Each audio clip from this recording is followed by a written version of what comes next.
तो कहानी का नाम है शनिदेव की महत्ता। एक समय स्वर्गलोक में सबसे बड़ा कौन के प्रश्न को लेकर सभी देवताओं में वाद विवाद प्रारंभ हुआ और फिर परस्पर भयंकर युद्ध की स्थिति बन गई।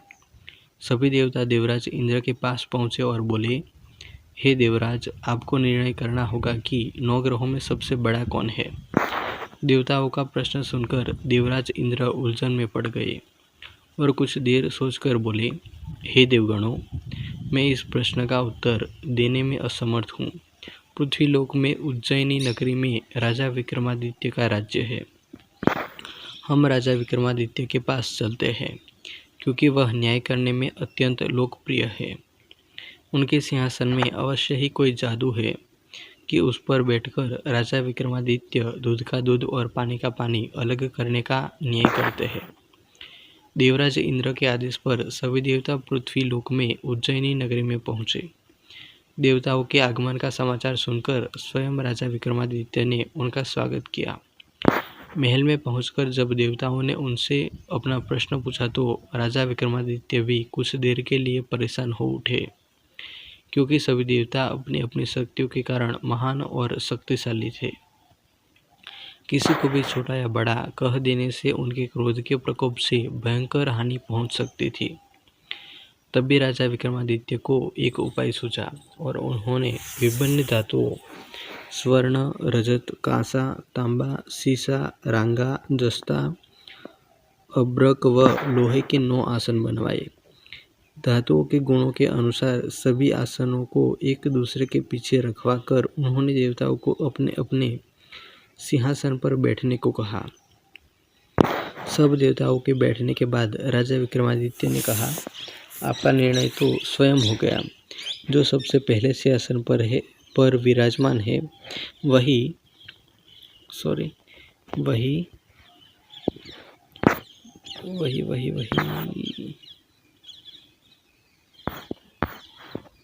कहाँ गया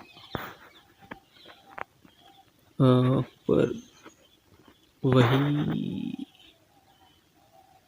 वही सबसे बड़ा है।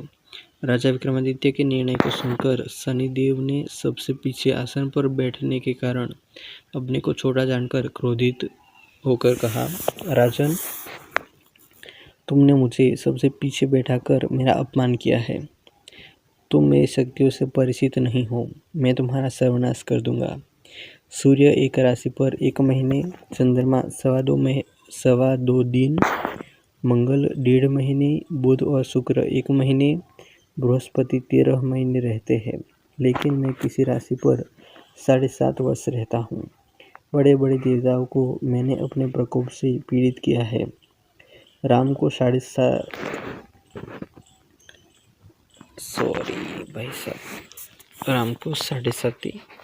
क्या लिखा था?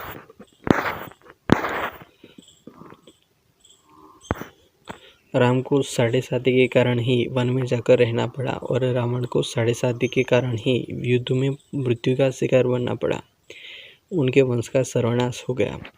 राजा, अब तू भी मेरे प्रकोप से नहीं बच सकेगा। राजा विक्रमादित्य शनि देवता के प्रकोप से थोड़ा भयभीत तो हुए, लेकिन उन्होंने मन में विचार किया, मेरे भाग्य में जो लिखा होगा ज़्यादा से ज़्यादा वही तो होगा। फिर शनि के प्रकोप से भयभीत होने की आवश्यकता क्या है। उसके बाद अन्य ग्रहों के देवताओं को प्रसन्नता के साथ वहां से चले गए, लेकिन शनिदेव बड़े क्रोध के साथ वहां से विदा हुए। राजा विक्रमादित्य पहले की तरह ही न्याय करते रहे। उनके राज्य में सभी स्त्री पुरुष बहुत आनंद से जीवन यापन कर रहे थे। कुछ दिन ऐसे ही बीत गए। उधर शनि देवता अपने अपमान को भूले नहीं थे। विक्रमादित्य से बदला लेने के लिए एक दिन शनिदेव ने घोड़े के व्यापारी का रूप धारण किया और बहुत से घोड़े के साथ उज्जैनी नगरी में पहुंचे। राजा विक्रमादित्य ने राज्य में किसी घोड़े के व्यापारी के आने का समाचार सुना तो अपने अश्वपाल को कुछ घोड़े खरीदने के लिए भेजा। अश्वपाल ने वहां जाकर घोड़ों को देखा तो बहुत खुश हुआ, लेकिन घोड़ों का मूल्य सुनकर उसे बहुत हैरानी हुई। घोड़े बहुत कीमती थे। अश्वपाल ने जब वापस लौटकर इस संबंध में बताया तो राजा ने स्वयं जाकर एक सुंदर व शक्तिशाली घोड़े को पसंद किया घोड़े की चाल देखने के लिए राजा उस घोड़े पर सवार हुआ तो वह घोड़ा बिजली की गति से दौड़ पड़ा। तेजी से दौड़ता हुआ घोड़ा राजा को दूर एक जंगल में ले गया और फिर राजा को वहां गिराकर जंगल में कहीं गायब हो गया। राजा अपने नगर को लौटने के लिए जंगल में भटकने लगा, लेकिन उसे लौटने का कोई रास्ता नहीं मिला। राजा को भूख प्यास लग आई। बहुत घूमने पर उसे एक चरवाहा मिला। राजा ने उससे पानी मांगा। पानी पीकर राजा ने उस चरवाहे को अपनी अंगूठी दे दी। फिर उससे रास्ता पूछकर वह जंगल से बाहर निकलकर पास के नगर में पहुंचा। राजा ने एक सेठ की दुकान पर बैठकर कुछ देर आराम किया। उस सेठ ने राजा से बातचीत की तो राजा ने उसे बताया कि मैं उज्जैनी से आया हूँ। राजा ने कुछ देर दुकान पर बैठने से सेठ जी की बहुत बिक्री हुई। सेठ ने राजा को बहुत भाग्यवान समझा और उसे अपने घर भोजन के लिए ले गया। सेठ के घर में सोने का एक हार खूंटी पर लटका हुआ था। राजा को उस कमरे में अकेला छोड़कर सेठ कुछ देर के लिए बाहर गया। तभी एक आश्चर्यजनक घटना घटी। राजा के देखते देखते सोने के उस हार की खूंटी निकल गई। सेठ ने कमरे में लौटकर हार को गायब दिखा तो चोरी का संदेह राजा पर ही किया, क्योंकि उस कमरे में राजा ही अकेला बैठा था। सेठ ने अपने नौकरों से कहा कि इस परदेशी को रस्सियों से बांधकर नगर के राजा के पास ले चलो। राजा ने विक्रमादित्य से हार के बारे में पूछा तो उसने बताया कि उसके देखते ही देखते खूंटी ने हार को निगल लिया था।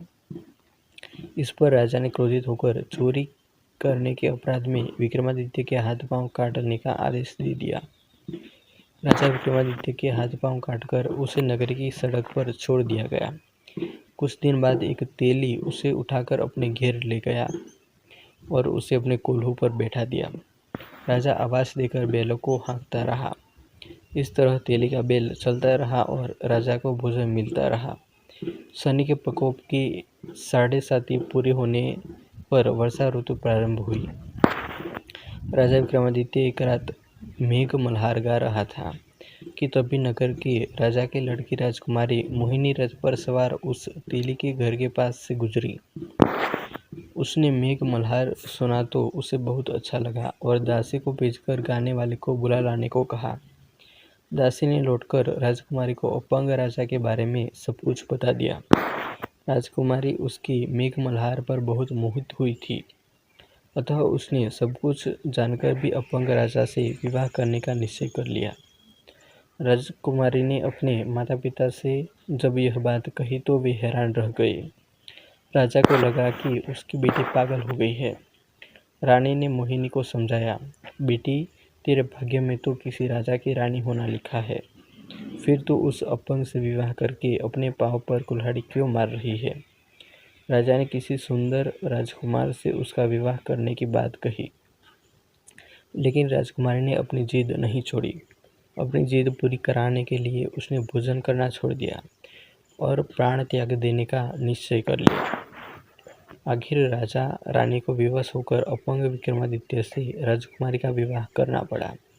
विवाह के बाद राजा विक्रमादित्य और राजकुमारी तेली के घर में रहने लगे। उसी रात स्वप्न में शनिदेव ने राजा से कहा, राजा तुमने मेरा प्रकोप देख लिया, मैंने तुम्हें अपने अपमान का दंड दिया है। राजा ने शनिदेव से क्षमा करने को कहा और प्रार्थना की, हे शनिदेव, आपने जितना दुख मुझे दिया है अन्य किसी को न देना। शनिदेव ने कुछ सोचते हुए कहा, राजा मैं तेरी प्रार्थना स्वीकार करता हूँ। जो कोई स्त्री पुरुष मेरी पूजा करेगा, शनिवार को व्रत करके मेरी कथा सुनेगा, उस पर मेरी अनुकंपा बनी रहेगी, उसे कोई दुख नहीं होगा। शनिवार को व्रत करने और चींटियों को आटा डालने से मनुष्य की सभी मनोकामनाएं पूरी होंगी। प्रातःकाल राजा विक्रमादित्य की नींद खुली तो अपने हाथ पांव देखकर राजा को बहुत खुशी हुई। उसने मन ही मन शनिदेव को प्रणाम किया। राजकुमारी भी राजा के हाथ पांव सही सलामत देखकर आश्चर्य में डूब गई। तभी राजा विक्रमादित्य ने अपना परिचय देते हुए शनिदेव के प्रकोप की सारी कहानी कह सुनाई। सेठ को जब इस बात का पता चला तो दौड़ता हुआ तेली के घर पहुंचा और राजा के चरणों में गिरकर क्षमा मांगने लगा। राजा ने उसे क्षमा कर दिया, क्योंकि यह सब तो शनिदेव के प्रकोप के कारण हुआ था। सेठ राजा को अपने घर ले गया और उसे भोजन कराया। भोजन करते समय वहां एक आश्चर्यजनक घटना घटी। सबके देखते देखते उस खूंटी ने वह हार उगल दिया। सेठ जी ने अपनी बेटी का विवाह भी राजा के साथ कर दिया और बहुत से स्वर्ण आभूषण, धन आदि देकर राजा को विदा किया। राजा विक्रमादित्य राजकुमारी मोहिनी और सेठ की बेटी के साथ उज्जैनी पहुंचे तो नगरवासियों ने हर्ष से उनका स्वागत किया। उस रात उज्जैनी नगरी में दीप जलाकर लोगों ने दिवाली मनाई। अगले दिन राजा विक्रमादित्य ने पूरे राज्य में घोषणा करवाई, शनिदेव सब देवों में सर्वश्रेष्ठ है। प्रत्येक स्त्री पुरुष शनिवार को उनका व्रत करे और व्रत कथा अवश्य सुने। राजा विक्रमादित्य की घोषणा से शनिदेव बहुत प्रसन्न हुए। शनिवार का व्रत करने और कथा सुनने के कारण सभी लोगों की मनोकामनाएं शनिदेव की अनुकंपा से पूरी होने लगी। सभी लोग आनंदपूर्वक रहने लगे। कहानी अच्छी लगी हो तो वीडियो को लाइक, कमेंट और शेयर कर दीजिएगा और चैनल को अभी तक सब्सक्राइब नहीं किया तो सब्सक्राइब कर लेना। मिलते हैं एक नए वीडियो में।